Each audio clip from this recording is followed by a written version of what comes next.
Oi, gente, mais uma vez, professora Sheila, Sociologia. Como é que vocês estão aí? Olha, a aderência no Zoom, não sei não, hein? Vocês têm que começar a assistir as aulas no Zoom também, galera. Eu tô com saudade, eu preciso ver vocês. Se arrumem, tá? Nos seus horários lá, pra gente poder se encontrar no Zoom, abrir o vídeo pra gente poder se ver da melhor maneira, beleza? Então, gente, a gente vai agora para a aula 9 de Sociologia. A gente vai falar de instituições sociais. A gente vai falar de família e igreja, que vai da página 176 até a 202.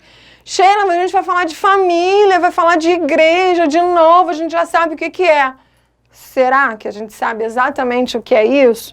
E aí, nas concepções voltadas para a sociologia, lembrando que a sociologia é esse estudo do homem social, pautado e como ele se agrupa em sociedade, então a gente vai, em primeiro, num dado momento, entender o que são as instituições familiares, as instituições sociais propriamente dita, a família e a igreja. Eu coloquei numa cor diferenciada para a gente falar sobre o que vale ressaltar sobre a afirmativa de família, né? Antes da gente falar de qualquer instituição social, a gente pode falar um pouquinho sobre família, que é essa primeira instituição, a gente vai chamar de instituição primária, a primeira instituição social reconhecida é a família. Eu quero deixar com vocês uma ressalva aqui. Vale ressaltar que não existe afirmativa sobre aquela ser uma família do tipo alternativo ou fora dos padrões tradicionais, porque o que existe são apenas famílias. Então, a partir do momento que na modernidade a gente encontra esse processo de cidadania, que foi as aulas anteriores, que a gente encontra esse indivíduo, que a gente se depara com a pluralidade, que a gente se depara com o diferente, que a gente se depara com as discussões de gênero, de etnia, eu não tenho mais como ditar que aquela ou essa família é dita de um padrão anormal ou um padrão normal.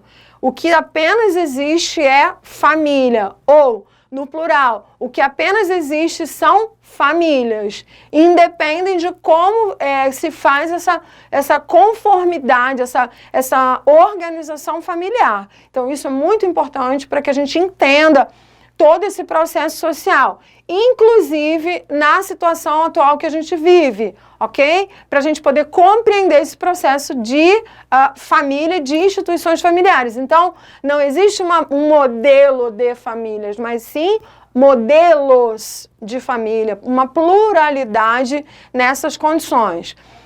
A partir disso, a gente vai entender, então, feita essa ressalva para a gente poder entrar no nosso estudo propriamente dito, a gente vai compreender agora a definição de grupo social, que um grupo social é a coleção de várias pessoas que compartilham certas características, interagem uns com os outros, aceitam direitos e obrigações como sócios de um grupo e compartilhem uma identidade e respeito mútuo. Uma instituição ou grupo social, não tem problema um ou outro, não existe isolada de outros, havendo uma relação de interdependência entre elas. Alterações em uma instituição refletem sobre as demais. 2 pontos importantes a respeito da definição de grupo social. Agrupamento, ou seja, uma coleção de várias pessoas que partilham características entre elas, características comuns. Então, esse é um primeiro momento. Outra situação muito importante para a gente definir grupo social. Os grupos sociais não estão isolados aqui na sociedade, embora haja um isolamento no que tange as diferenças de ideologias, o meu grupo pensa diferente daquele outro grupo, e aí partilhamos esse grupo partilha a forma de pensar igual, aquele grupo que pensa diferente partilha a forma de pensar diferente, porém neles são iguais. Mas ainda assim, quando o meu grupo interage, ou ele age, ou ele interfere na sociedade, mesmo sendo um grupo de pensamento diferente do outro, de outrem, ele vai ter uma ação de interdependência. Por quê? Vivemos num processo de socialização.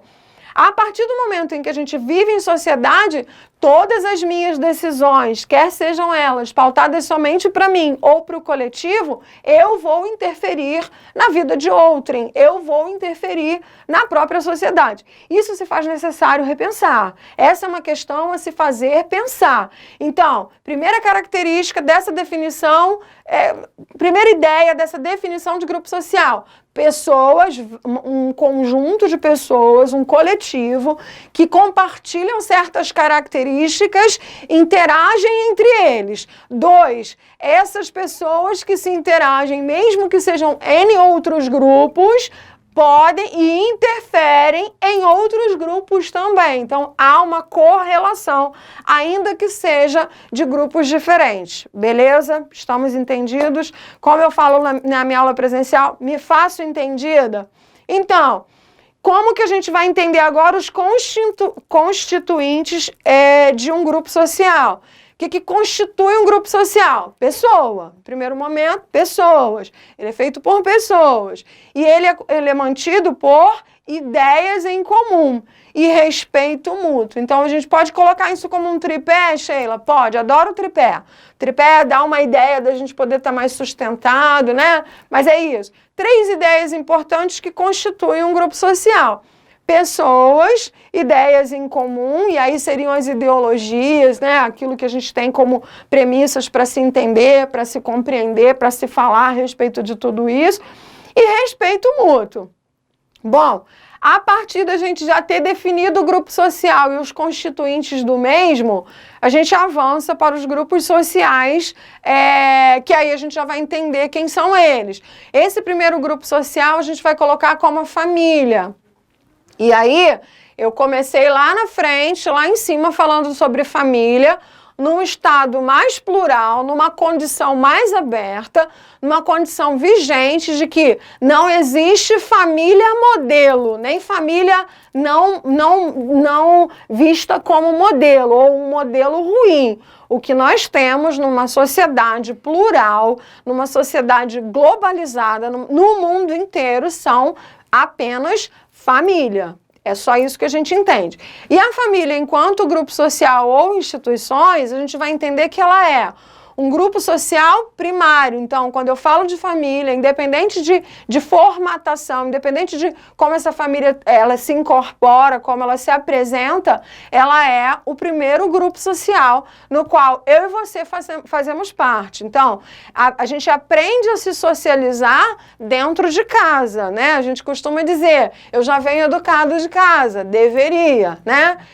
E se não vem, isso é uma questão muito nossa, porque com certeza as nossas famílias passaram e perpassaram para a gente os costumes, a questão cultural, preceitos e tudo mais, religiosidade, por aí vai, alimento, costumes bons e maus, mas a gente já vem. Então, nessa questão do grupo social, a família é um grupo social primário, já que seus membros, em geral, partilham emoções, confidências, solidariedade e até mesmo indignações e brigas. Normal, como qualquer família. Essas brigas aqui abre e fecha aspas, porque a gente está falando de coisas muito naturais. Essa briga eu coloco como divergência. O mais legal do ser humano é ele poder divergir, ele não precisa ser igual a todo mundo, não precisa partilhar de uma igualdade em todo o tempo, né? Ah, vai ser assim e tal. Você é um sujeito único, né? Biopsicossocial, segundo a OMS, né? Quando ela fala desse sujeito na saúde, ele é biopsicossocial, bio, né? O corpo, psico, a sua alma, a sua mente, e ele é um ser que interage, ele é um ser social. Então, pensando nesse momento, na questão familiar, mesmo dentro da família, nós vamos ter pontos de confidências, emoções, de igualdade, mas também vamos ter as indignações, as brigas, e a gente pode trocar as brigas por divergências. Isso é muito natural também.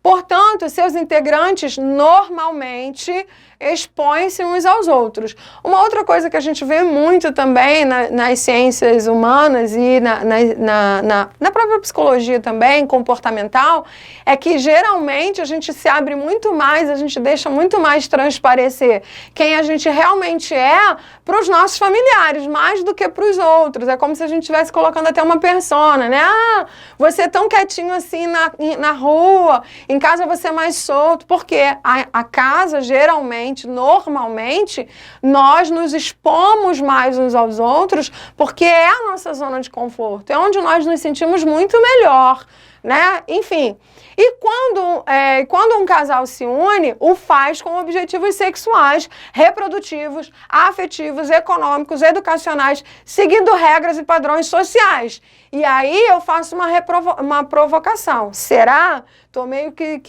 Cortella fazendo isso. Será? Por que eu faço esse será? Olha lá o que eu acabei de colocar. Antes de falar de instituições familiares, eu falei de família, não como modelo, mas com a pluralidade. Todas as famílias se unem como um casal, independente de ser homem-mulher, mulher-mulher, homem-homem. Institui-se um par afetivo, erótico-afetivo. Faz sexo? Faz. Com o único objetivo de reproduzir? Será? Nem sempre. E tem casais, homens e mulheres, que não vão querer ter os seus filhos biológicos e vão adotar. Mas isso é uma composição familiar, independente de como ela seja. Hoje, em pleno século XXI, vem aqui com a tia. Hoje, em pleno século XXI, não existe modelo de família, pelo amor da deusa, por favor. Né? Nós somos seres inteligentes, não existe mais modelo de família. Nós temos modelos de famílias, no plural, pela diversidade que a gente vive. Por favor. Gente, contexto social, não estou falando de religiosidade, não estou falando de instituições religiosas, não estou falando do que o seu ministro fala, não é nada disso. Esquece a religião agora, estou falando de sociedade. Ok? Sociedade civil, instituições sociais, aqui nesse momento. Vou beber uma água, que é de praxe. Hoje não é água, é chá, tá, gente? Só para que vocês fiquem sabendo. Já volto. Qual live de sertanejo? Qual live de sertanejo? Ah, é verdade, mas é chá mesmo. É chá mesmo, senão eu não levanto. Mas, enfim. E aí, eu gostei dessa. Então, essa provocação do será. Façam-se essa pergunta. Sheila, então se a gente estiver, de repente, fazendo uma discursiva no Enem, ou até mesmo uma múltipla escolha, entender, modelo de família, gente. Se colocar modelo de família e não colocar o século, não colocar a data, colocar no século XXI, não tem modelo de família. Nós temos modelos no plural, ok? Agora, o modelo de família normativo, o que a gente vai chamar, né, de normalopatas, aí é outro contexto que se entende. Agora, num contexto social do século XXI, entendendo a sociedade como ela se apresenta, não há modelo de família, ok? Família é família, família está. É um grupo social primário já que seus membros, em geral, partilham de emoções, confidência, solidariedade e até mesmo indignações, tá? E quando um casal se une, esse será uma provocação da página 1176.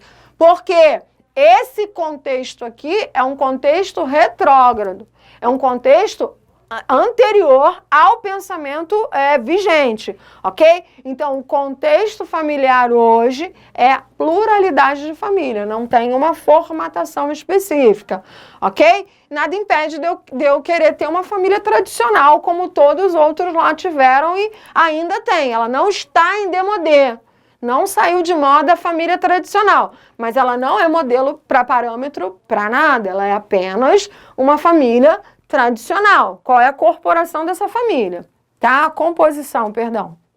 Bom, a abertura com a citação faz menção ao que seria normalmente ou padronizadamente ou politicamente correto. Ó, abertura, beleza?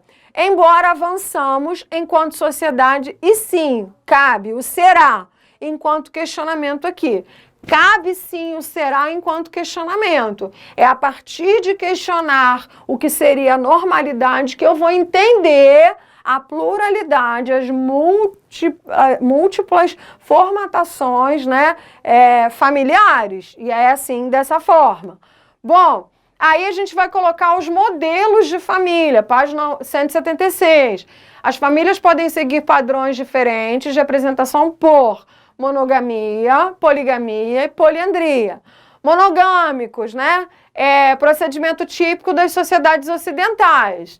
Um parceiro, uma parceira. E se eu estiver falando até de novas corporações familiares heterossexuais ou homossexuais, independe. 2 e mais ninguém. Apesar do povo fazer um tal de trisal aí, mas aí vai falar de poliamor, que não tem nada a ver com a questão de família que está sendo colocado aqui. Agora, Sheila, numa pluralidade de famílias que você falou, o meu poliamor é a família. Show! Você vai bancar isso na sociedade? Você vai apresentar isso para a sociedade?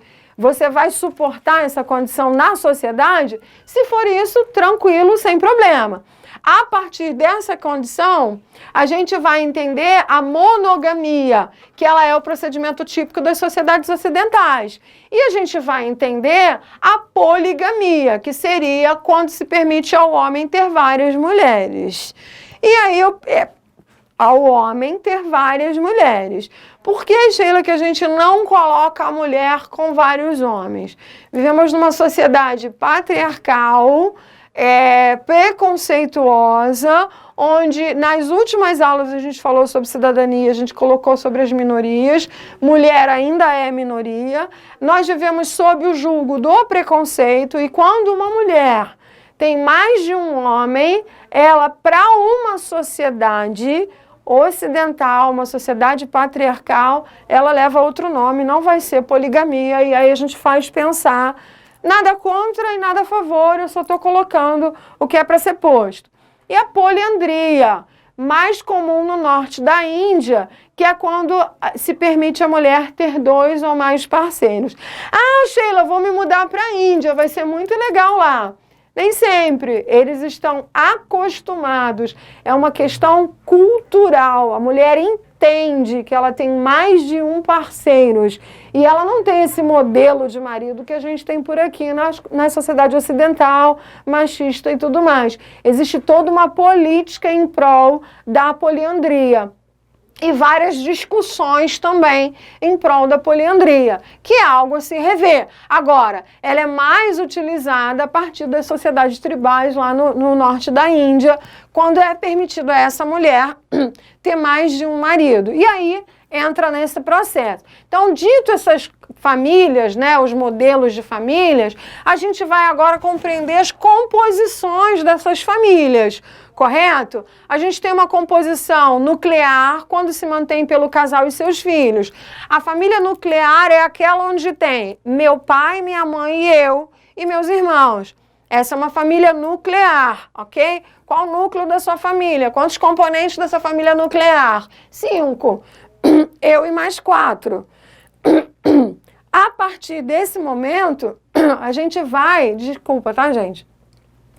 Dessa condição de concepção de família nuclear, que se mantém pelo casal e seus filhos, a gente vai entender nuclear aquela família que independe de sua formação, quer seja por casais do mesmo sexo ou heterossexual. Não sou eu que estou colocando isso, é o nosso material. Por quê? A gente já está antevendo discussões vigentes, tanto a gente que eu falo é o material acadêmico, tá, gente? O material do poliedro, o material que a gente distribui. A gente só vai fazendo uma releitura. A gente está antevendo as discussões possíveis, inclusive na condição que a gente está vivendo hoje do Covid-19. Por quê? O isolamento social se dá também na sua família nuclear. Se a sua avó não mora com você, ela não é a composição da sua família nuclear, ok? ela é uma extensão, mas que mora junto, ou mesmo sendo uma extensão, morando longe. Como que a gente discute essas ideias do isolamento, da ideia agora que a gente está precisando, e alguns estados já começaram o lockdown, que é isolamento total, como que a gente funciona e como que a gente observa esse mecanismo aí, como que funciona. E aí a gente tem a família extensa, quando congrega, além do casal e dos filhos, outros membros, como avós, tios, sobrinhos, primos, enteados e outros. Então, nós compomos uma família nuclear, eu, meu pai, minha mãe, meus irmãos, e compomos uma família extensa quando ela agrega e mora junto. Não é só um agregar e tá longe, mas que mora junto. Então, esse é o cuidado. As abordagens foram feitas mediante as transformações das últimas décadas, nas mudanças de paradigmas sociais, sexuais e econômicos. Paradigmas, ideias, pensamentos, predisposições, ideias intituladas. Esses paradigmas foram durante muito tempo preconceitos e tabus também, né, colocados sobre uma sociedade. Esses paradigmas sociais, né, de que família tem que ser um modelo X, só essa família seria uma família tradicional, o modelo de família tradicional, um paradigma e tabu na questão da sexualidade. Isso também tem se transformado. E as condições econômicas. Como que muda essa questão social? Paradigmas das famílias, composições. Como que muda essas questões da sexualidade? A possibilidade de se morar, de se viver, casamento civil. Tem aqui mais pra frente, a gente vai colocar casamento civil entre pessoas do mesmo sexo, união civil de pessoas do mesmo sexo e econômicos, esses padrões econômicos que está mais à frente. Mulheres como chefe de famílias, mesmo tendo seus esposos, mas eles ganham menos ou muitas vezes estão desempregados. Essas mulheres são chefes da sua própria família. Muitos homens vão embora. Então, esses paradigmas foram avançando e foram meio que os tabus, os paradigmas, as predisposições, concepções da condição social vem mudando ao longo do tempo. Então a gente começa a ter essas mudanças, essas transformações. O papel de provedor antes dado ao homem passa a ser revisado assim como a ideia de casamentos heteronormativos. Então a gente vai meio que, esse papel que era dado ao homem, ele meio que não está fora de moda, não mudou. Ele apenas tem se transformado, né? Tem trazido para nós uma transformação. As mudanças no que diz respeito à transformação, não que acabou. Partindo disso, a gente vai para as instituições. A instituição social é um conjunto de regras e procedimentos conhecidos por uma estrutura social. Página 177 a 183. O casamento, aí a gente vai colocar algumas predisposições ali. O casamento religioso, o que era o casamento religioso? Anterior ao casamento civil, era ele que mantinha o papel da legalidade perante a igreja. O casamento religioso, ele durante muito... Bom, quando a gente vai falar de civilizações antigas, no processo de socialização, o que existia era apenas um contrato ali na religiosidade, dependendo da sua tribo, dependendo de onde você fosse, a sua instituição social ali específica, o seu agrupamento social, era apenas uma testemunha, um rito, alguma coisa que compunha ali a sociedade de que aquela pessoa estava se casando, ok? O casamento religioso, ele vem acontecer a partir do momento do cristianismo, né? E aí a igreja tem o poder de dar a legalidade, né? Fazer legal aquela união. Posterior a isso, a gente vai ter o casamento civil, que ele é instituído no Brasil em 1890, estabelecendo a forma... Aí, pautando a nível do Brasil, ele vai chegar a partir de 1890, estabelecendo a formalização com peso legal a união civil, ou seja, o casamento, tendo em inúmeros conceitos um declínio nas últimas 2 décadas. O que vai acontecer com o casamento civil desde 1890? E nas 2 últimas décadas, ele vai ter um declínio muito grande, porque o casamento civil, ele tem formatação legal, óbvio, e ele tem trâmites legais, né? Tem os proclames para esse casamento civil existir. E ele demandava muito mais tempo para se desfazer esse casamento e tudo mais. E as pesquisas, elas não são claras a respeito ao porquê que o brasileiro, nas 2 últimas décadas, deixou de casar. Não tem uma estimativa específica. É porque ele agora está gastando mais ou gastando menos, ou isso ou aquilo. Cada pessoa vai responder o porquê que esse casamento tem caído. Agora, há uma comprovação de que nas 2 últimas décadas, esse casamento intitulado, esse casamento civil, ele tem diminuído nas 2 últimas décadas, ok?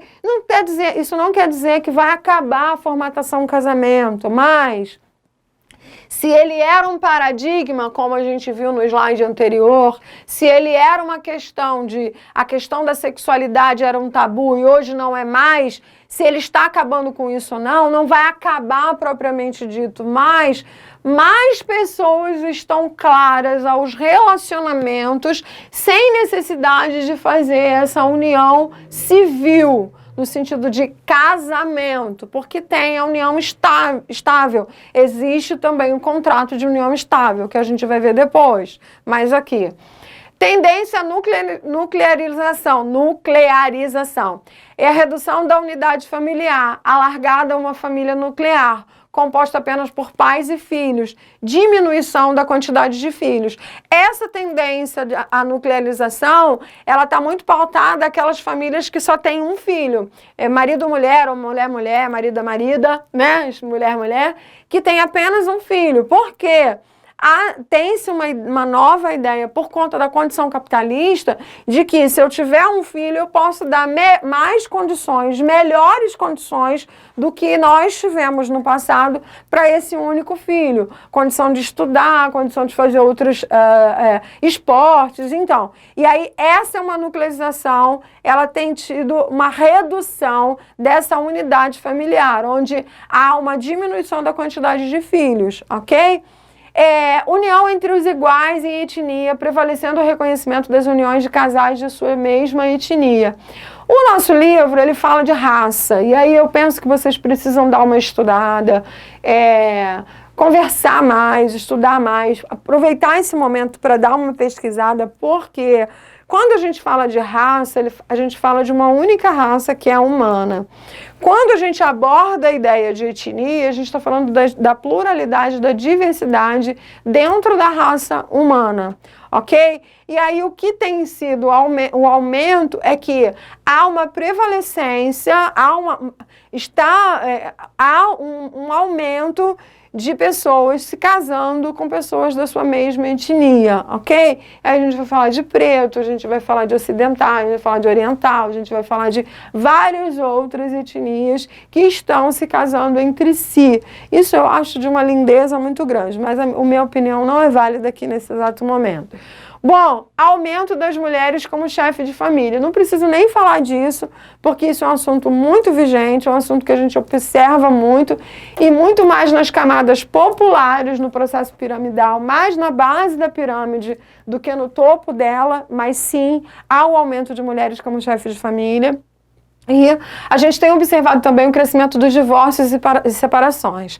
Há uma relação entre os dois tópicos. A mulher sai para trabalhar e aumenta a sua autonomia e define sua estabilidade. Será? Mais uma vez eu faço uma provocação. Eu coloco que há um aumento de mulheres como chefe de família. Esse aumento de mulheres como chefe de família pode acontecer por conta dos divórcios. Hoje a mulher tem muito mais capacidade, e muito mais força e muito mais coragem de colocar a cara a tapa, separar-se desse marido e ser chefe da sua família. Muitas não conseguem emocionalmente, bloqueios emocionais, ou algumas questões mesmo de ganho secundário, né? Se eu separar dele, quem vai sustentar? Não importa, a gente não está aqui para julgar. O que acontece é aumento das mulheres como chefe de família e crescimento dos divórcios e separações. A ressalva é, há uma relação entre os dois tópicos? Sim, há uma relação entre os dois tópicos. Será que essa mulher que é chefe de família, ela sai para trabalhar porque a partir do momento em que essa mulher essa mulher que sai para trabalhar, conquistando a sua autonomia, ela define a sua estabilidade e aí ela consegue ter forças para se separar? Pode ser. Ou essa mulher que foi largada, que foi deixada, que foi colocada, rechaçada, ela vai sair para trabalhar e ela tem a sua estabilidade e ela é chefe de família, uma coisa está muito ligada à outra, independente de como foi essa pontuação aí, dessa forma de pontuar. Os dois casos são de suma importância. Próximo, reconhecimento dos direitos dos casais homossexuais. Fiz questão de colocar aqui o site que fala especificamente do STF, Supremo Tribunal Federal, reconhecendo a união estável da relação homoafetiva, ok? Então, de maio de 2011, ok? Então, é o reconhecimento dos direitos civis dos casais homossexuais. Fiz questão de colocar o site aqui, é importante, dá uma lida no histórico, dá uma lida na página quando fala isso é muito importante. E a próxima, família como refúgio por mais tempo. Isso aqui é muito importante, Adriano. Essa parte, ela é muito importante. Há famílias em que os jovens, sabe, com 40 anos, com 35, não querem sair de casa. Simplesmente não vão embora. Gente, agora você vê a pessoa com 35 anos, gente, ainda na casa dos pais, pelo amor da deusa, né? Então, isso se tornou mais natural do que a gente imagina. Há pesquisas dentro da área da psicologia dizendo que esse homem e essa mulher com 35, né? Eu falei 35, mas já é demais, mas existem famílias assim. Que a partir dos 25, com uns 25 anos de idade, ele está numa adolescência tardia. O que seria o adolescente hoje, né? Que tem aí os seus 16, 17, 18 anos, já indo para a fase do jovem, essas novas pesquisas têm colocado que esses são os de 25 anos, são os adolescentes tardios. O que deveria estar acontecendo na fase de 17, 18, se estabelecendo para o mercado de trabalho, prestando concurso, indo para a área militar, independente de ser homem ou mulher, eles estão prolongando a estadia na casa dos pais, emocionalmente não evoluídos no sentido de aprimoramento, de fortalecimento de si, de busca das suas condições, por um conforto, né? Essa não evolução não quer dizer que a pessoa seja burra, tenha alguma dificuldade cognitiva, não é isso. É essa não evolução. Evolução é mudança, tá, gente? Tudo que evolui transforma, tá? Paciente evoluiu para óbito, paciente mudou, transformou, mudou a ideia, tá? Então não vem brigar comigo, a Sheila falou de evolução. Dependendo do contexto, por favor, vai que eu sou processada, né, Adriano? Tem que explicar, que vai que.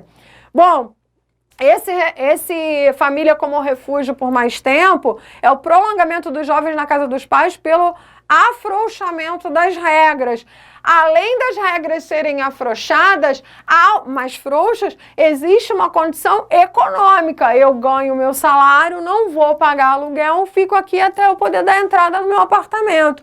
Até que ponto isso é bom? Não estou aqui para discutir.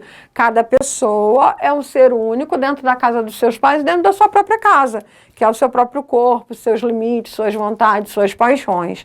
Mas há um grande aumento, tá? E um dos motivos é esse prolongamento dos jovens, essa adolescência tardia, por comodismo e por afrouxamento das regras. Um dos afrouxamentos das regras que eles estão falando, inclusive na questão da sexualidade. As famílias e as corporações antigas tinham muito maior necessidade de se montar a sua família por conta do desejo sexual, por conta do desejo da liberdade da sua sexualidade, que hoje a gente vê um afrouxamento maior, e por condições econômicas também. Bom, maior presença feminina no mercado de trabalho. Ah, isso é uma verdade. Isso é uma instituição familiar, ela vai trazendo isso. Então, as instituições sociais, elas vão se formar a partir disso também. Vale ressaltar que não existe afirmativa sobre aquela ser uma família do tipo alternativo ou fora dos padrões tradicionais, porque o que existe são apenas famílias. Mais uma vez, essa fala, para que a gente não esqueça e para que a gente possa escrever sobre ela. Quem está com dificuldade aí de tema de redação, essa fala aqui é um tema de redação muito vigente, muito atual. Pode-se levantar bandeiras ou não, pode-se levantar uma bandeira que não é sua, mas não no lugar de fala, mas entendendo que o outro tem o direito de ser aquilo que ele deseja ser, ou entendendo a sociedade como uma sociedade plural, diversa, que depende também das suas condições de direitos e deveres, tá?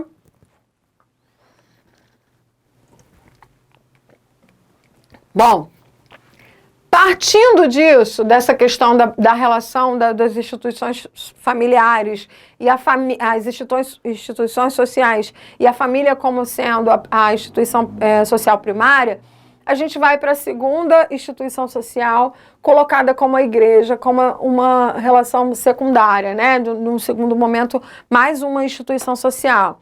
Então, vamos lá, gente.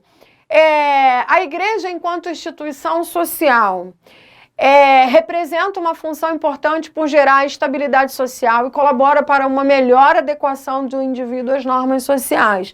Sheila, explica isso para mim. A igreja instituição, ela tanto coloca no passado como poder, e aí eu não vou entrar nisso agora porque a gente vai falar do poder da igreja como Estado, mas a igreja, enquanto instituição social, o que ela apresenta? Ela adequa o indivíduo às normas sociais.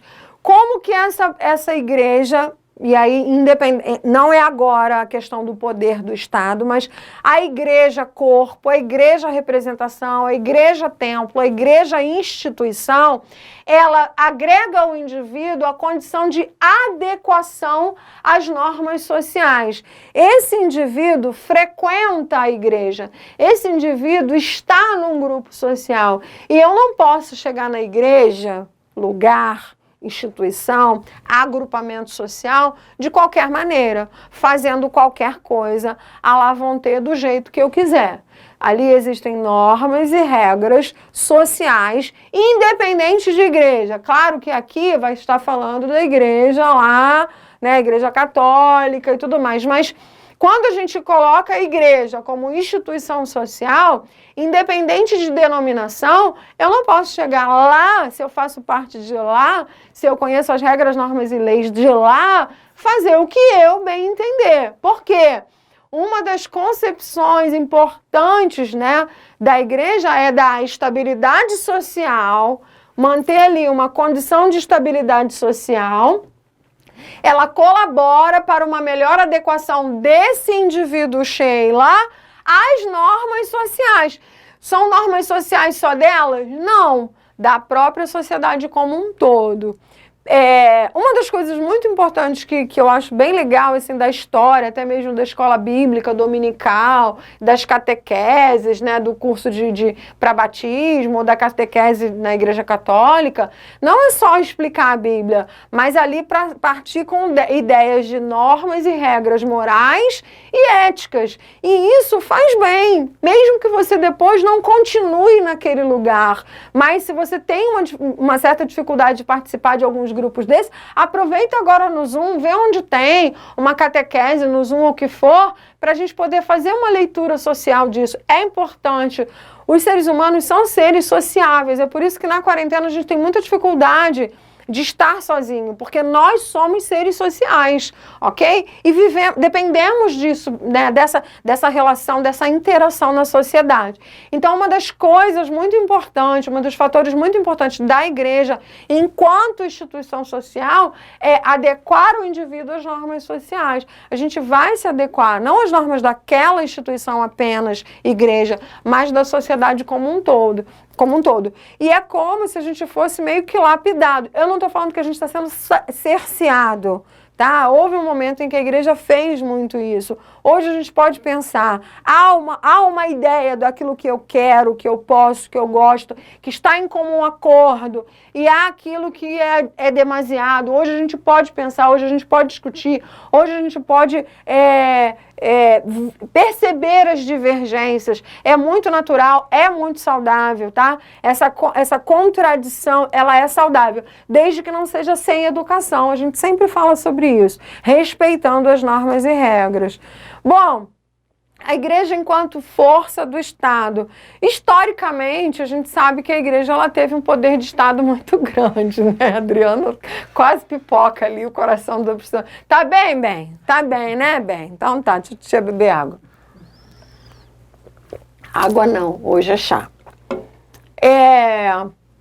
A igreja enquanto força do Estado, a gente sabe que a igreja durante muito tempo ela foi esse poder, né? Foi. Adoro o meu foi. Eu falo, não vou falar. Falei. Não deveria. A gente é convidado pela Constituição Federal a ter um Estado laico, né? Você sabe o que é laico? Livre de qualquer instituição religiosa. Né? Se o nosso governante fosse Babalorixá, livre, laico. Se ele fosse católico, livre, laico. Se ele crente, livre, laico.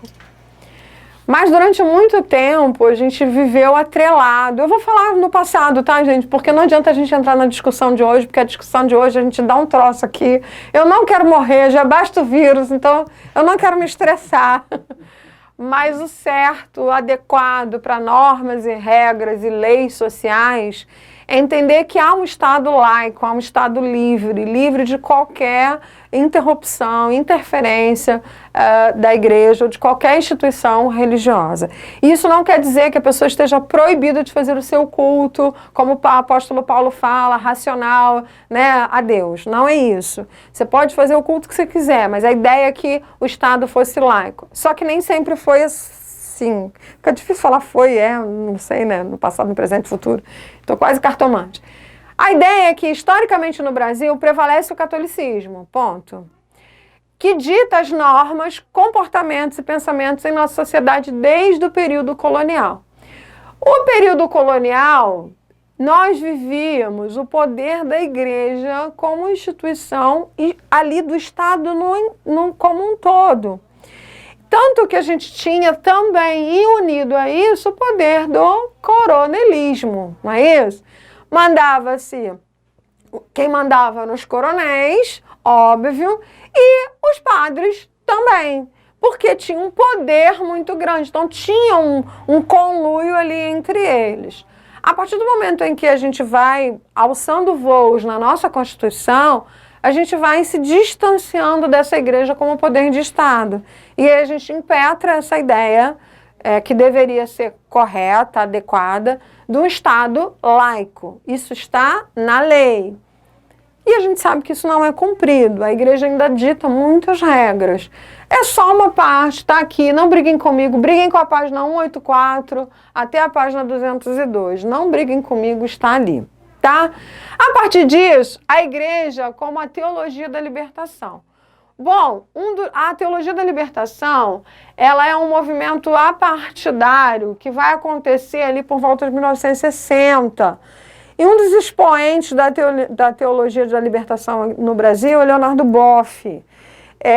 O Leonardo Boff, ele vai pregar a teoria da libertação como premissa, né, de um movimento partidário que engloba várias correntes de pensamento interpretando os ensinamentos de Jesus como libertadores de injustas condições sociais, políticas e econômicas.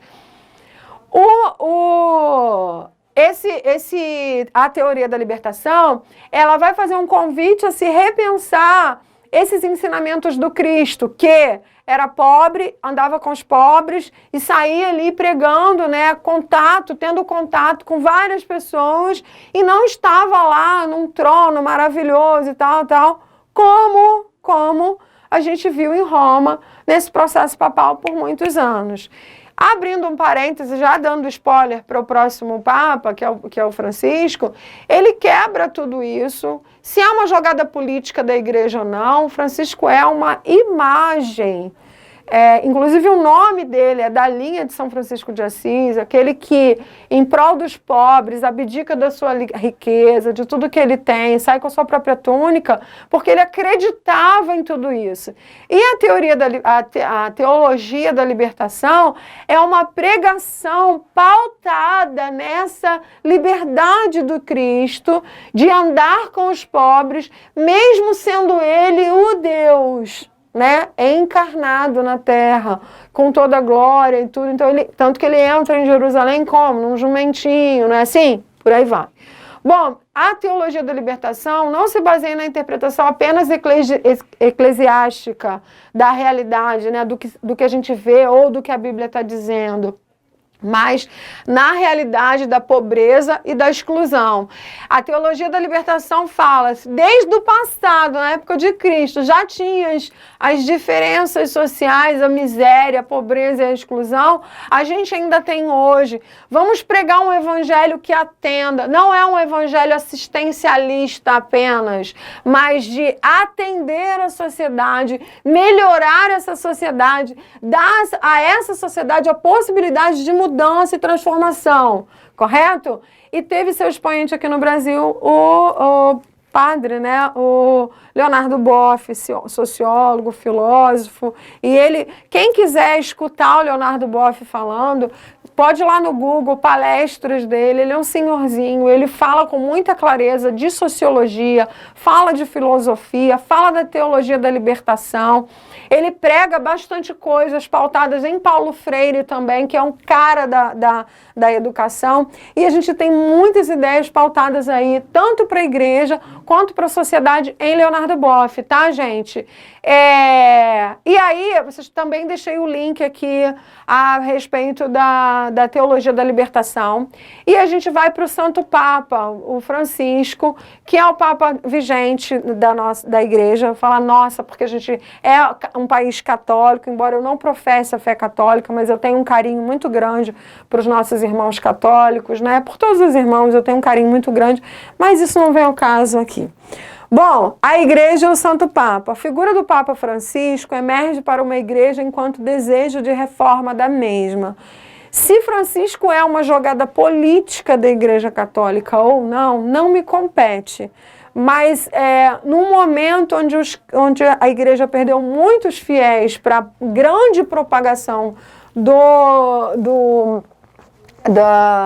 protestantismo, das igrejas independentes e protestantes, o Papa surge como uma nova roupagem da igreja e com uma corporação e uma interpretação voltada para o pensamento de São Francisco de Assis.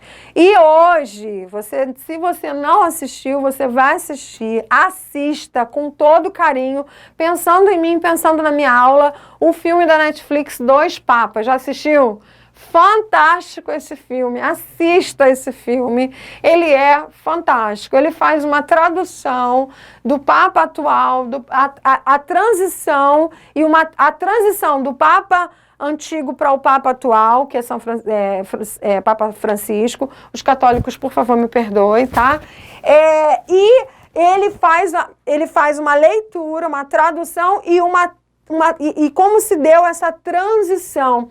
Em nenhum momento Francisco desejou isso, estou dando spoiler, mas assistam, ele é um homem, eu já sabia mais ou menos, que eu tenho uma amiga que é historiadora, teve lá no país dele, e algumas pessoas contam que ele é aquele cara mesmo que vai na banca de jornal e tal, ele é uma pessoa do povo, né? Ele deixou também, inclusive para tomar posse lá do papado, tem questões ali muito do ouro, da pompa, ele abdica disso. Eu acho isso de uma grandeza, de uma lindeza muito grande. Se é uma roupagem, uma jogada política da igreja ou não, não me importa, ele é uma figura incrível, né? Independente de eu ser católico ou não, ele é uma figura linda, linda, e vocês entendem filosoficamente esse lindo da minha parte. Bom, A gente vai para o nosso último slide, para a gente poder finalizar essa aula, falando sobre religare. Quando a gente fala da etimologia do religamento, a gente vai falar que a palavra religare, ela vem do latim, né? Religamento, ligar o homem a Deus e Deus ao homem. E quando a gente fala desse religamento, a gente não está falando de um religamento específico, católico, de umbanda, candomblé, matriz africana, protestantismo, budismo. A gente está falando de todo e qualquer tipo de religamento do homem ao seu transcendente, tá? E quando a gente fala disso, a gente vai entender que, sociologicamente falando, o Brasil abarca múltiplas formas de religamento ao transcendente. E são elas entendidas por religiões, ok? Com suas diversas maneiras de se entender e praticar a fé. Compreender, aceitar e conviver com as seguintes palavras vai além do entendimento cognitivo, mas de respeito às diferenças.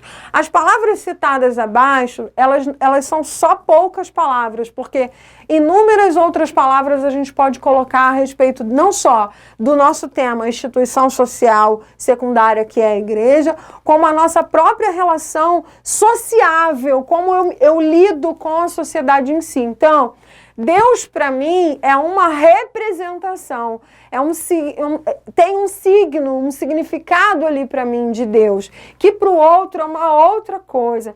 Crença, para mim, é uma coisa, para o outro é outra. Religião, a minha forma de religar é uma, para o outro. Liturgia, o que eu aqui faço enquanto liturgia, naquele grupo a liturgia é diferente. O que é liturgia? Formas ou formatação de culto, celebração, religiosidade, igreja, o que é igreja para um, o que é igreja para o outro, fé. Fé é algo muito mais intrínseco, a fé objetiva, todo mundo fala que tem fé, a fé subjetiva, uma fé que é sua, como você descreve essa fé. Isso socialmente tem um impacto muito grande, não só na sociedade como um todo, mas no indivíduo. Ele pode estar falando de uma fé dele, ou ele pode estar falando da fé de todo mundo, mas ele mesmo não professa nenhuma fé. Normal, problema dele, ok? Cultura, há de se entender a cultura como essa gama de informação oriunda de um determinado grupo. Logo, todos os grupos possuem cultura. Então, a gente precisa entender essa diversidade. Sociedade, as sociedades são plurais, elas não são formatadas iguais umas às outras. E subjetividade. Essa palavra subjetividade, ela fecha o nosso slide. A questão da subjetividade, ela é muito intrínseca. O sujeito, ele é altamente subjetivo, ele é único, embora ele seja plural aqui, vivendo em sociedade, ele é único, não há ninguém igual a você. Aceita esse luto, elabora esse luto, porque ninguém é igual a você, não espera outra pessoa igual a você, porque não vai ter. Ok? O máximo que a gente vai ter é alguns pensamentos parecidos e aí a gente vai elaborar melhores coisas. Gente, assistam o vídeo, beijo pra você, coloca lá o ok. Eu tô vendo que tem poucas visualizações nas minhas aulas. Ai, tô me sentindo carente. Até a próxima, beijo, tchau, tchau.